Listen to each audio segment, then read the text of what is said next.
ഈ Ford കമ്പനീൻ്റെ ഓണറായിട്ടുള്ള Henry ഫോർഡിൻ്റെ ഒരു കഥ ഉണ്ട്.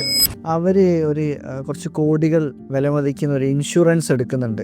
ആ ഇൻഷുറൻസ് എടുത്ത സമയത്ത് ഒരിക്കലും അവരുടെ ഒരു ബിസിനസ് ക്ലബ്ബ് ഉണ്ട്, സ്ഥിരമായിട്ട് പോകുന്ന ഒരു ബിസിനസ് ക്ലബ്ബിൽ പോകുന്ന സമയത്ത് അവിടുന്ന് അവരുടെ ഒരു ഫ്രണ്ട് ചോദിക്കുന്നുണ്ട്, ഞാൻ നിൻ്റെ ഫ്രണ്ട് ഒരുപാട് വർഷങ്ങളായിട്ട് പരിചയമുള്ള ആൾക്കാരല്ലേ നമ്മൾ, ഞാനും ഒരുപാട് വർഷങ്ങളായിട്ട് ഇൻഷുറൻസ് ഫീൽഡിൽ വർക്ക് ചെയ്യുന്ന ആളാണെന്ന് എനിക്കറിയാം, എന്നിട്ടും എന്താണ് വേറൊരു കമ്പനിയിൽ നിന്ന് ആ ഇൻഷുറൻസ് എടുത്തത്, എൻ്റെ കയ്യിൽ നിന്ന് എടുക്കാത്തത്?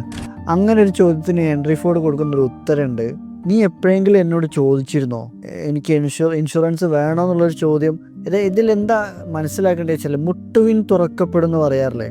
നമ്മൾക്ക് എന്തെങ്കിലും ഒരു ആവശ്യം ഉണ്ടെങ്കിൽ അതാരും ഇങ്ങോട്ട് വന്നിട്ട് നമുക്ക് നടത്തി തരുമെന്നില്ല. നമുക്കൊരാഗ്രഹം, എന്തെങ്കിലും ഒരു കാര്യം നേടിയെടുക്കണം, ഒരു സഹായം ആവശ്യമുണ്ടെന്നുണ്ടെങ്കിൽ മറ്റുള്ളവരോട് പോയി ചോദിക്കാനുള്ളൊരു എഫേർട്ട് നമ്മൾ പറയല്ലേ, ഞാൻ പാതി ദൈവം പാതി എന്നുള്ളൊരു സംഭവം പറയാറുണ്ടല്ലോ.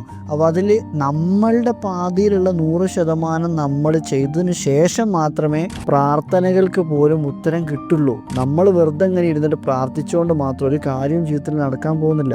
അപ്പോൾ നമ്മളുടെ ലൈഫിൽ നമ്മൾ എടുക്കേണ്ടതായിട്ടുള്ള എഫേർട്ടുകൾ ചിലപ്പം എന്തെങ്കിലും ഹാബിറ്റുകൾ ബിൽഡ് ചെയ്യുന്നതായിരിക്കാം, എന്തെങ്കിലും പഠിക്കുന്നതായിരിക്കാം, എന്തെങ്കിലും ട്രൈ ചെയ്ത് നോക്കുന്നതായിരിക്കും. അപ്പോൾ ആ ഒരു എഫേർട്ട് എടുക്കാനുള്ള ഒരു മൈൻഡ് എല്ലാവരും കൊണ്ടുവരിക.